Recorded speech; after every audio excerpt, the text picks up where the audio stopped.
Bien, ya a las 11:30 de la noche nos acompañan Francesco Tucci y Oscar Vidarte, quienes les doy las buenas noches y les agradezco por estar aquí.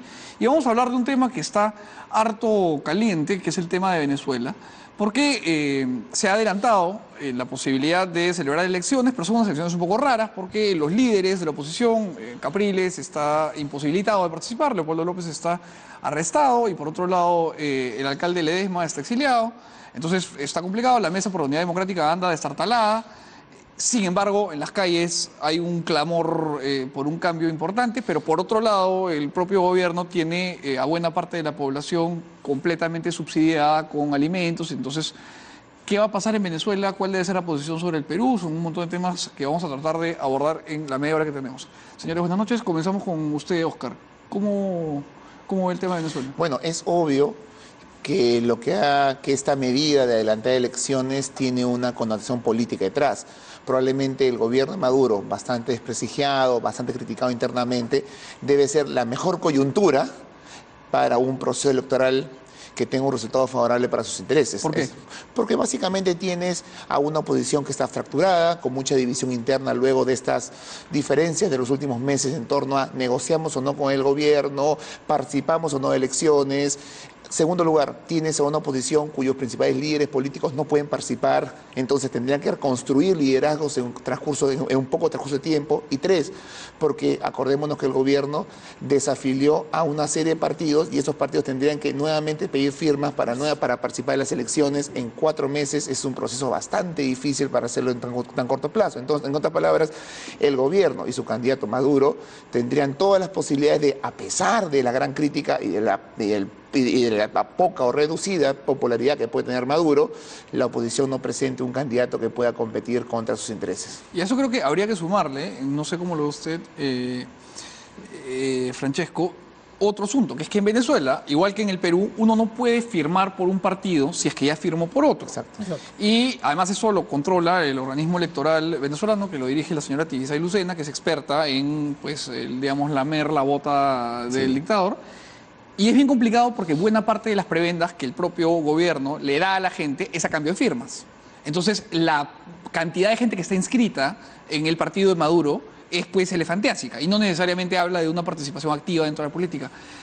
Ahora, Francesco, ¿cómo cree usted que puede el escenario internacional, es decir, el Perú, el Grupo de Lima y quienes están tratando de ejercer presión, sumar a que Venezuela tenga algún tipo de desenlace pacífico y feliz, ¿no? La presión internacional multilateral es fundamental. Hemos visto el comunicado del Grupo de Lima que se reunió recién en Santiago de Chile, ¿no? Se ha rechazado por completo el tema de adelantar las elecciones por las razones justamente que ha dicho Oscar, evidentes. Así como se está intentando negociar en la República Dominicana. Pero hemos visto que después de la última reunión, México ya no quiere participar como mediador, propio porque constituye un punto de ruptura el tema del adelanto de las elecciones presidenciales. Hay que tener en cuenta que será un año muy importante en América Latina, porque tendremos muchas elecciones este año. En Colombia, Brasil, México. Tendremos también un cambio de liderazgo en Cuba, porque Raúl Castro anunció que este año iba a dejar el poder. Bueno, 60 años ya estaba bueno también, ¿no? Ya tenía que ir a descansar claro, un poquito. entonces será un año muy importante, las elecciones mismas en Venezuela. En el caso venezolano es fundamental la presión internacional.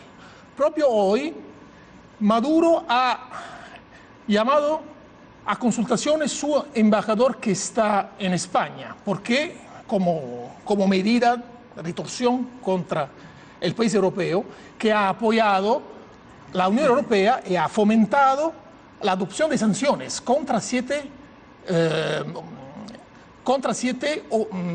miembros de la administración de Maduro, bloqueando prácticamente los bienes que tienen en Europa, en los países de la Unión Europea, y prohibiendo viaje en los países miembros de la Unión Europea. Entonces, ¿qué estamos asistiendo? A una presión internacional fuerte, pero al mismo tiempo es muy difícil encontrar la manera correcta para presionar al gobierno venezolano. Es muy difícil. Tomar sanciones, de veras es muy difícil. como por ejemplo en el caso del petróleo. Se habrán dado cuenta que hasta la fecha no se ha aprobado un embargo. Eso sería catastrófico por la economía venezolana. Sería un golpe muy duro. Que ya es una economía catatónica. Absolutamente. Tenemos una hiperinflación que está al 2.600% y se estima que este año podría doblar. Sí, vamos a ver si alcanza Alan García. Tenemos una situación dramática. Ahora, hay una pregunta ahí que quizá entre los dos me pueden ayudar a entender. El gobierno de Estados Unidos y su Secretaría de Estado ha tenido una posición tremendamente crítica en contra, incluso de Chávez, pero más aún con Maduro. Sin embargo, le siguen comprando petróleo. Exactamente. ¿Qué pasa? Hay una razón muy básica, muy fácil. Ese debate viene de los tiempos de George W. Bush, es decir, Sí. las relaciones eran muy difíciles, se insultaban, se expulsaban embajadores, se imponían sanciones, Mr. etcétera. Danger le dijo. Mr. Danger, hablando lo llamó también de borracho, me acuerdo. Sí. Y alguna vez Usted es un dijo- alcohólico, Mr. Puss. Sí, y alguna vez en la ONU dijo, esto huele a azufre, dijo, ¿no? Pero que acaba de bajar George W. Bush. Sí. Pero bueno, pero más allá de esos datos anecdóticos, lo cierto es que la explicación es muy sencilla, porque romper la relación de petróleo, de compra y venta de petróleo, si bien es muy costoso para Venezuela, o sea, afectaría completamente la gran riqueza del régimen de Chávez y ahora de Maduro, también es muy costoso para Estados Unidos, porque Venezuela es uno de sus principales abastecedores de petróleo. Fuera del Medio Oriente, que exacto. genera Es el tercero. estos problemas. Exacto, ¿no? entonces, Tercero. digamos, si bien los costos no son simétricos, para Estados Unidos asumir un papel, una ruptura en la relación sería muy costoso y eso obviamente Estados Unidos, sobre todo post-2008, no lo va a aceptar en condiciones económicas como la que ya pasó a Estados Unidos en los últimos años. Así que es curioso, ¿no? Cómo a pesar de una mala relación entre los estados, la relación de cooperación en materia energética fluye y eso es producto de la interdependencia que ambos estados tienen, Han generado. han generado uno Ahora, respecto pero al entonces otro. sería importante que cada vez que el señor Trump despotrique sobre el señor Maduro, pues que le recordemos que él es su principal comprador y que finalmente él está subsidiando el régimen. Por esa razón, el presidente Obama trató como una de sus políticas básicas en materia energética, él hablaba mucho de la autonomía energética de Estados Unidos y eso es un poco estaba vinculado a cómo romper lazo con algunos países que pueden ser o resultan problemáticos para la política exterior de Estados Unidos. Hablo de Rusia por un lado, hablo de Irán por otro, hablo de Venezuela por otro lado. Y la alta dependencia que muchos países, entre ellos Estados Unidos, podían tener con estos países, generaba situaciones como estas, tener que mantener ciertos vínculos y no poder afectarlos Claro. más a dichos Y regímenes. tener una política exterior relativamente esquizofrénica, ¿no? Exacto. Claro. Porque Así dicen es. una cosa y hacen completamente otra. Porque mira, Miguel, Estados Unidos compra el 41% del petróleo que necesita y que no tiene, lo compra de Canadá. El 19% lo compra de Arabia Saudí. Que es su socio estratégico en el Sí, Medio Oriente. 14, sí. El 9% lo compra de Venezuela. Y el mercado norteamericano es fundamental por Caracas, porque constituye el 30% de las ventas de petróleo. Y tenemos que acordarnos que este petróleo que se extrae ahí es un petróleo pesado. De acuerdo. ¿Eso qué quiere decir? Que hay que mezclarlo con el liviano, porque hay que procesarlo mucho. No se puede vender con una facilidad. Y estamos ahora viviendo una paradoja increíble. ¿Por qué? Hay el alza del precio del petróleo, solo que la empresa nacional venezolana PDVSA. no puede, exactamente, Producir. no puede producir.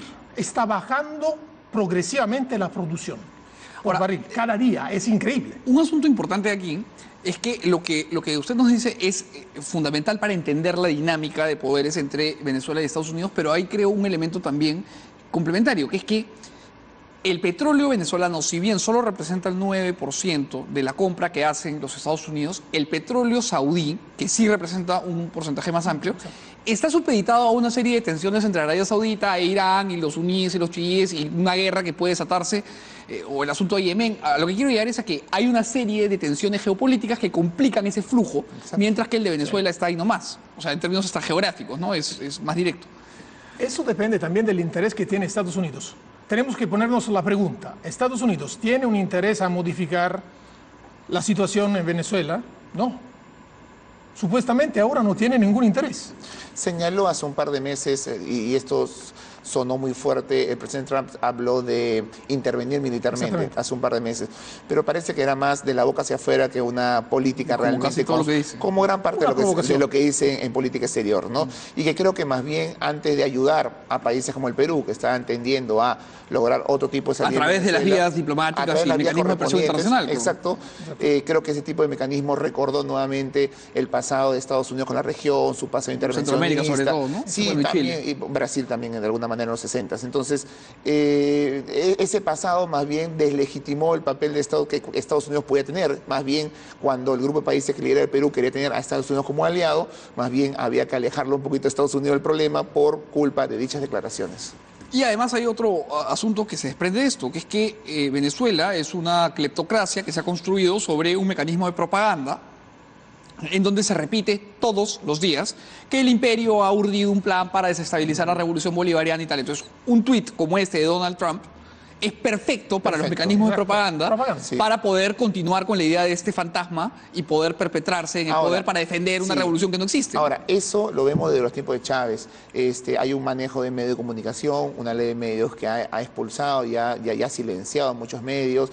Tenemos toda una política de propaganda, pero además tenemos algo que es fundamental en este tipo de regímenes autoritarios, y es siempre la búsqueda del enemigo externo. Y el enemigo externo lo vemos en Corea del Norte, lo vemos en Medio Oriente, lo vemos ahora en Venezuela. Es decir, el enemigo externo causa fundamentalmente la unión del pueblo y la cohesión en torno a un liderazgo. Curiosamente, Chávez lo hizo esto mucho mejor, pues Chávez tiene algunas herramientas mucho más audaces. Acordémonos que el golpe de Estado contra Hugo Chávez del 2002 fue de alguna manera patrocinado por Estados Unidos. Así que él tenía algunas razones un poco más fehacientes, reales, para poder decir, sí, yo tengo pruebas de que Estados Unidos complota contra mí, actúa en contra de nuestros intereses. Pero cuando ves a un Maduro que cada semana encuentra un nuevo enemigo, en el caso peruano habló del gobierno, cancilleres, habla de Colombia, habla de Estados Unidos, habla de Panamá, habla de... en todos lados. Entonces la verdad es que ya termina desnaturalizando este propio discurso. Ahora, lo que es increíble, no solo increíble, es tremendamente lamentable, y estoy seguro que hay muchos venezolanos viéndonos ahora, es que quienes hemos estado en Venezuela hace poco, a mí me tocó hacer un reportaje allá en noviembre de 2016, un poquito más de un año, es que la situación es mucho peor de lo que una cámara permite transmitir. Yo he visto hace un año a estudiantes universitarios salir de clases y comer basura de la calle. Basura literalmente. La gente se está matando por medicinas, pero no estoy hablando de retrovirales o medicinas muy sofisticadas, estoy hablando de Apronax, estoy hablando de pastillas para dolor de cabeza, una aspirina. No hay comida de ningún tipo. Y lo peor de todo es que el único acceso a comida, estoy hablando de mantequilla, sal, azúcar, harina, el único acceso que tiene la gente es a través de los subsidios que da el propio gobierno. Acá hay dos cosas que tú debes diferenciar, y creo que la opinión pública debe conocer. Una cosa es todo el tema de la democracia y cómo el gobierno de Maduro afecta y destruye la democracia y las libertades en Venezuela. Y ese tema es un tema en donde los gobiernos de la región, en función de hacer instrumentos internacionales que existen en la región, pueden actuar, pueden opinar y pueden, como hace el Grupo de Lima, hacer frente y presionar. Pero un problema mucho más complejo es el tema económico y humanitario y social, porque ese tema sí entra dentro de lo que es la injerencia en los asuntos internos de nuestro Estado. Entonces, para un Estado como el Perú, el Congreso peruano lo puede decir, pero no, ellos no construyen la política sobre el Perú. Pero para un gobierno como el Perú es muy complejo decir o cuestionar la situación que viven miles de venezolanos, a pesar de que eso, como todos sabemos, causa, entre otras cosas, miles de migrantes que van a diferentes países de la región. Perú incluido. Exacto, a Perú incluido. Entonces, es muy difícil para un gobierno decir eso, porque, claro, lo mismo podemos decir, ¿por qué los países de la región no se unieron para cuestionar al gobierno de García en los 80s? Y eso era obviamente injerencias. Cada Estado elige el modelo económico que desea conveniente, así este sea un completo fracaso. Entonces, por eso para los Estados, por eso incluso el presidente Kuczynski cuando habla del tema social y cuando las autoridades peruanas hablan del tema social y humanitario, dicen, bueno, acerca de lo que pasa en Venezuela ofrecemos toda nuestra ayuda, tienen nuestra mano tendida, pero su crítica es muy reducida. Más diplomática. Exactamente, no se puede hacer. Claro, quisiera añadir algo en este tema. Efectivamente, ¿qué pasa? Que el gobierno de Maduro muchas veces rechaza la ayuda humanitaria. Además, sí. Eso es otro tema fundamental. Por ejemplo, tenemos que acordarnos que después de la reunión del Grupo de Lima de estos días, Canadá ha establecido $500,000 en ayudas, medicinas, todo por el sector sanitario, para ayudar y aliviar, ¿no?, lo que sufre la población. El tema es que se aceptará Ese es el problema, porque la ayuda humanitaria se ofrece, solo que el gobierno venezolano la rechaza. Ahora, Francesco, vea, tengo, con respecto a lo que ha pasado después del aniquilamiento del señor Óscar Pérez y el grupo de combatientes que lo acompañaban, se ha hablado de la posibilidad de llevar al gobierno y a Nicolás Maduro como persona natural a la Corte Penal Internacional. ¿Cree usted que va a prosperar este camino? Yo sinceramente creo que no. ¿Por qué? Antes que todo hay que producir pruebas. Hemos visto que se impidió a los familiares de las 7 personas muertas de velar los cuerpos de los familiares. Se ha intentado cubrir rápidamente el episodio. Lo que ha pasado a Óscar Pérez, de veras no lo sabemos. Hemos visto, porque se han publicado por internet, Algunos videos. de Pérez que intentaba negociar con policías. Efectivamente ha filtrado una información. Parece que murió por un disparo a la cabeza. Entonces, En la parte de atrás, además. exactamente, se habla y parece más una ejecución extrajudicial. Vamos a ver, que hubiera sufrido él y otras 6 personas. El mismo Grupo de Lima ha hecho una referencia a esta posibilidad, ¿no?, de lo que ha pasado. Sinceramente, para ir a la Corte Internacional se necesitan pruebas. Hay que ir en el lugar, sacar pruebas y presentarlas.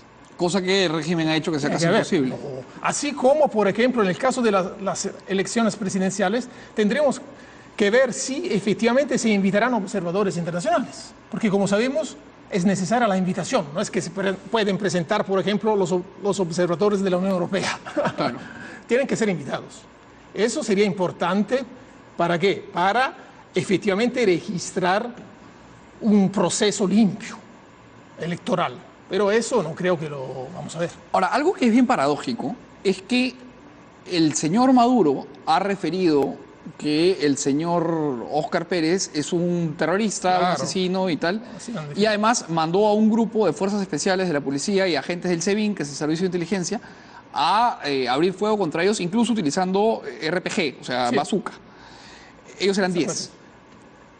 Y evidentemente esto terminó con la muerte y con lo que nosotros ya conocemos. Sin embargo, cuando el señor Chávez intentó dar un golpe de Estado en 1992 y pidió garantías para su vida y se rindió, lo aceptaron y pues se rindió y estuvo preso por un momento y luego salió y fue presidente. Entonces hay un doble discurso entre lo que se dice y lo que se hace, porque para tal caso el señor Chávez también hubiera sido un terrorista asesino, ¿no? A ver, hay que dejar en claro algo de que es innegable que Maduro podría caer en muchos perfiles penales, digamos, distintos. Entre ellos, pues, el de una ejecución o un asesinato, probablemente. Ahora, para acceder a la Corte Penal Internacional hay que acceder a calificar en ciertos delitos muy específicos. No solamente... Pero son tipos penales muy reducidos. Exacto, que son lesa humanidad, agresión. Entonces, la verdad que habría que ver si este comportamiento puede caber dentro de esos tipos penales que son los más graves que pueden existir dentro de la comunidad internacional. Entonces, y habría que demostrar la participación directa de Maduro. Entonces, me parece que por ahí se cae un poco el caso, sin desmerecer que estamos frente a un delito. Ahora, la defensa muchas veces de Venezuela, y que creo que no carece de razón, es que su defensa es muchas veces, sí, a nosotros nos cuestionan mucho, quieren hablar de Maduro en la CPI, pero si fuera ese el caso, primero tendría que ir el presidente de México, porque hay más violación de derechos humanos por parte de autoridades. De Guantánamo, no, pero en México es brutal. Y también pasa con el caso de la democracia hace poco con la elección de Juan Orlando. Es decir, la OEA le dice, hagamos nuevas elecciones. Básicamente se saltaron el comentario de la OEA, ahí está Juan Orlando como presidente, y dicen, a mí me critican, y este grupo de Lima habla mucho de Venezuela, pero no habla nada de Juan Orlando, cuya crítica a la OEA fue hasta mayor de que la hacen mucho más beligerancia. Entonces es un poco cuando, y esa es la defensa de Venezuela, que no carece, digamos, de razón, y parece que el bullying es contra mí nomás, pero no contra otros países que cometen acciones peores que las mías. Ahora, yo tengo una pregunta que ya trae un poco el tema al Perú. ¿Qué está esperando la izquierda peruana para entender que esta es una dictadura?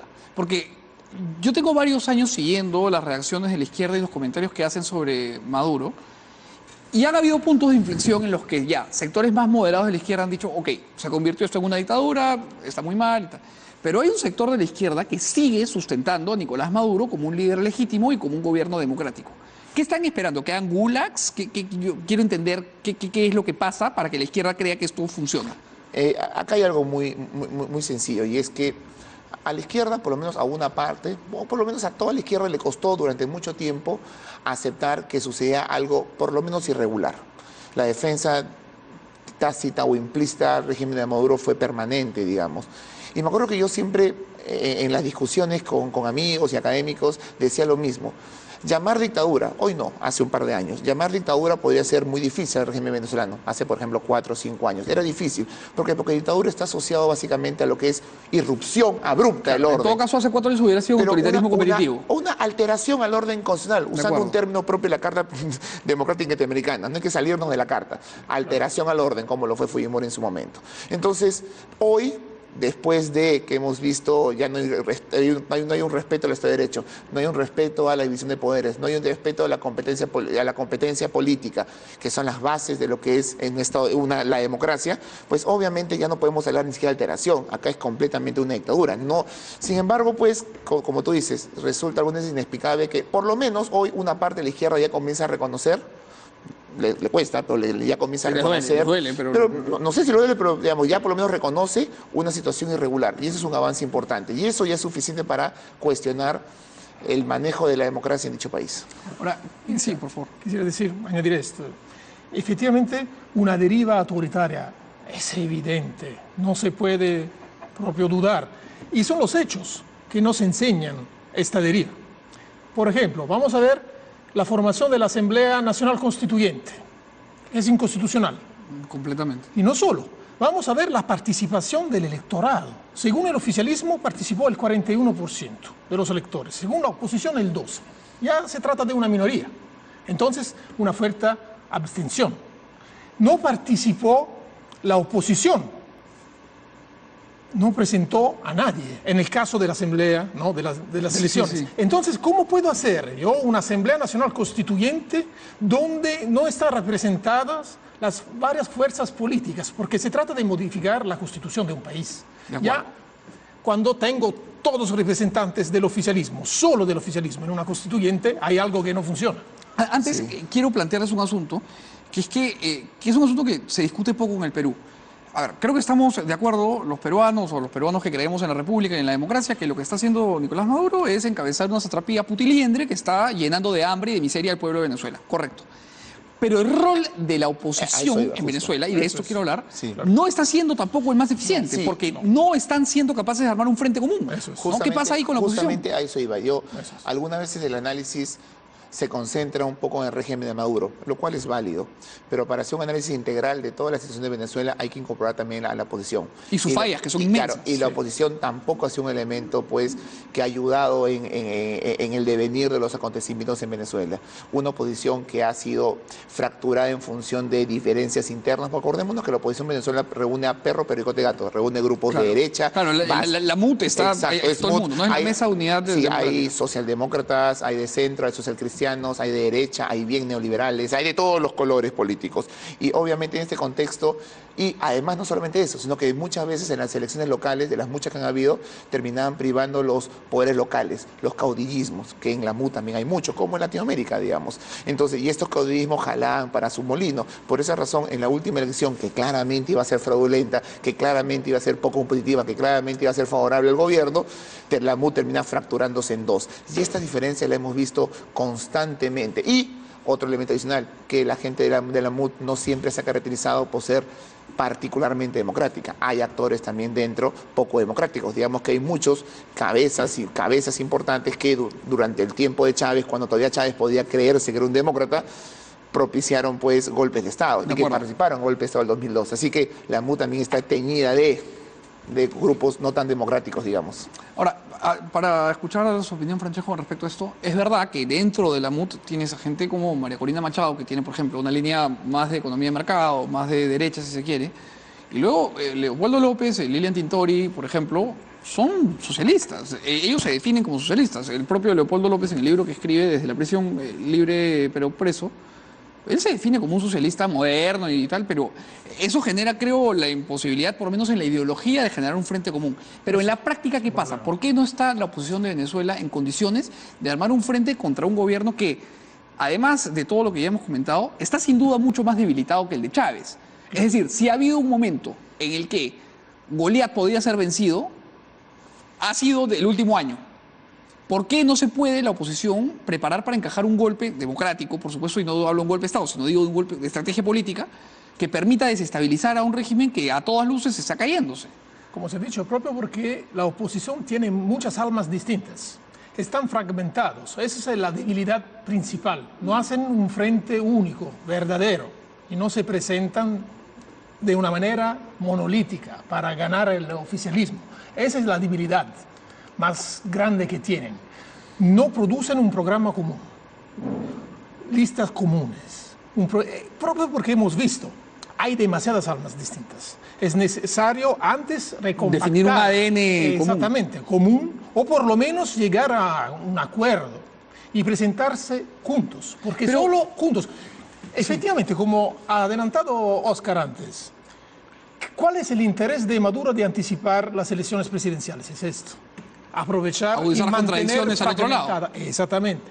Aprovechar de las contradicciones que tiene la oposición, las contradicciones internas, seguir manteniéndolos fragmentados claro. y seguir adelante. Y tengo la impresión también de que no hubo mucha coordinación entre lo que hace la oposición venezolana a nivel interno con lo que hacían los países a nivel internacional.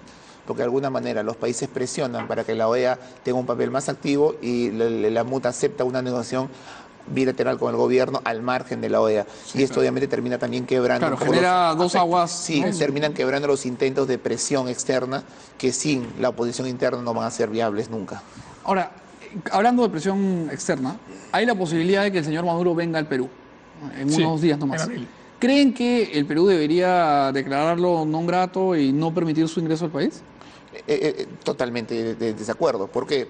Porque básicamente la cumbre sería básicamente boicotear la Cumbre de las Américas, porque bajo esa premisa también deberíamos llamar a Juan Orlando, pues, y probablemente a otros más líderes que podrían venir. Si hemos aceptado a Raúl Castro en Panamá en aras de unir la región como un gran foro de debate regional, pues a llevar a cabo eso es boicotear la reunión. Y además, otra cosa más, si tú impides la venida pensándolo políticamente, si tú impides la venida de Maduro al Perú, fácil, Evo Morales no va a venir, el presidente de Nicaragua no va a venir, no sabemos si el presidente de Ecuador va a venir, una de las Cumbres Américas, donde probablemente no venga Donald Trump y no vengan 5, 6, 7 estados más, va a ser una cumbre muy deslucida y todos los intentos de hacer de esto un gran evento con algún tipo de resultado que redunde en la mejora de la región va a ser totalmente negativo. Claro. ¿Piensa lo mismo? Sí, esencialmente yo estoy de acuerdo con Oscar, sobre todo porque puede ser también un momento para ayudar a la negociación. Sería muy útil la presencia de Maduro. Sí. Yo tengo un argumento más, no sé qué opinan de esto. Y es que yo creo que el peor error que la política exterior del Perú podría cometer es evitar la venida de Maduro, porque claro, esto nos permite a nosotros erigirnos como una especie de paladines de la moral en la región, y eso está muy bien para la foto y quizás le sume algunos puntos de aprobación al señor Kuczynski. Pero le da a Nicolás Maduro el argumento perfecto para seguir con esta distopia del complot entre toda la derecha latinoamericana y él. Entonces le está dando la combustión que necesita para poder continuar liderando esta locura que tiene encima. Es lo mismo que pasa en la OEA. Es decir, ya Venezuela ha pedido, primer país que pide en la historia, salirse de la OEA. Entonces la pregunta es, ¿qué nos conviene más? ¿Tener a Venezuela en la OEA o tenerla fuera de la OEA? Con todos los problemas de Venezuela es mejor tenerla en la OEA. Porque podemos regularla, podemos discutir, podemos encarar, podemos cuestionarla. Fuera de la OEA no tenemos esa capacidad. Entonces, seguir alejando a Venezuela de la región, como las Américas, OEA, creo que es totalmente contraproducente. Hay que dialogar. Hay que dialogar. De acuerdo, y además, por más que venga el señor Maduro con todos los agentes del SEBIN que quiere, y probablemente con gente del G2 cubano y todo, las calles se pueden llenar de gente manifestándose en su contra. O sea, creo que más bien es una posibilidad de demostrar el clamor popular que en Venezuela se reprime. Y en el evento los presidentes pueden cuestionar y esto se abiertamente. Claro. Porque en el Perú hay libertad de prensa y hay libertad de expresión. Bien, yo les agradezco a los dos muchísimo por haberme acompañado. Esperemos que la situación en Venezuela mejore. La verdad es que no viene bien.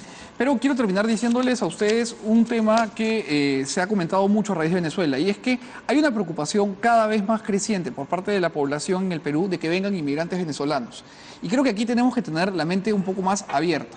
Mientras los venezolanos vengan a trabajar formalmente, a contribuir con el desarrollo del país y a pagar impuestos, bienvenidos sean todos. Nosotros no podemos darle la espalda a un país que nos ha abierto las puertas en una crisis que fue la que tuvimos nosotros. Y además, las fronteras son unas líneas que dibujan unos políticos en un mapa. Si los venezolanos tienen hambre, que vengan, que acá hay comida y chamba, que eso es lo que necesitamos. Eso ha sido todo por hoy. Muchas gracias de nuevo por habernos acompañado y que tengan ustedes buenas noches. Nos vemos mañana a las 11 de la noche.